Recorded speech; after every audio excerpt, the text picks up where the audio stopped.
I'm Bob Campbell, and this is The Real Review.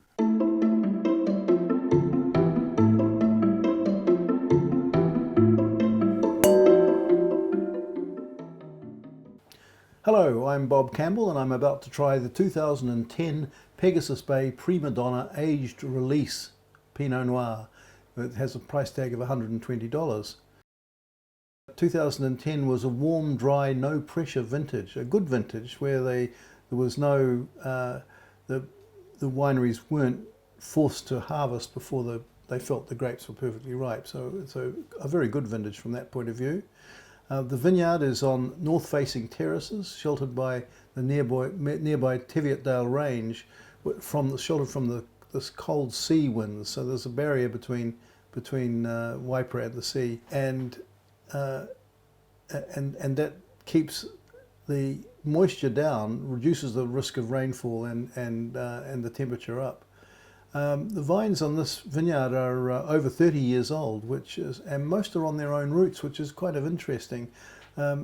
It means most vines are grafted onto American rootstock, which is resistant to the root louse phylloxera, and inevitably the vines will get destroyed if they by phylloxera if you just plant them on their own roots. So, but they've managed 30 years so far without a problem, and there is a strong field of thought that says you get better wine on their own roots. So that's an interesting side.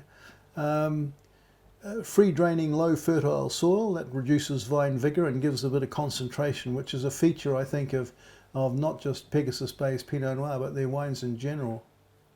Warm days, cool nights extends ripening and acidity and flavour. So that is a good year for Pinot. The best barrels, they choose the best barrels from the oldest vines for the Prima Donna label, and 1/3 are fermented on the stems. That extracts a little bit more structure and richness, and gives the wine a little bit more longevity. And the wine spent 18 months in barrel, 40% new. And this is an interesting age release. It's one of a number of wineries now which are holding wines back, re-releasing it, and proving a point, just demonstrating to their customers that their wines age well, and making that point. Let's taste the wine now. It's got quite an interesting beef tea, forest flory nose. That to me smells very much like the bottle aged characters I'd describe it as.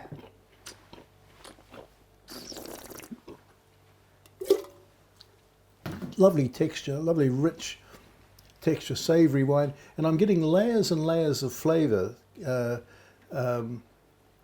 coming through. There's spices, dried fruit, savoury flavours, really concentrated and complex.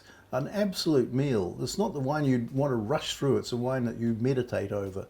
There's so much going on. That is a really lovely wine, and it certainly makes a strong statement in favour of bottle aging wine. So I'm bottle aging Pinot Noir, and I guess the screw cap's got to take some of the credit for allowing the wine to be as fresh and as pristine as it is. I think that's an absolutely super wine, and I scored that 97 points and ranked it number 1 out of 36 2010 Pinot Noirs from Waipara. The food match, recommended by Edward Donaldson, I think he's the marketing manager. He says confit duck, lamb rack with mushroom compote, beef and mushroom casserole. So that's a delicious combination that I plan on trying at some stage if I get a chance. Cheers.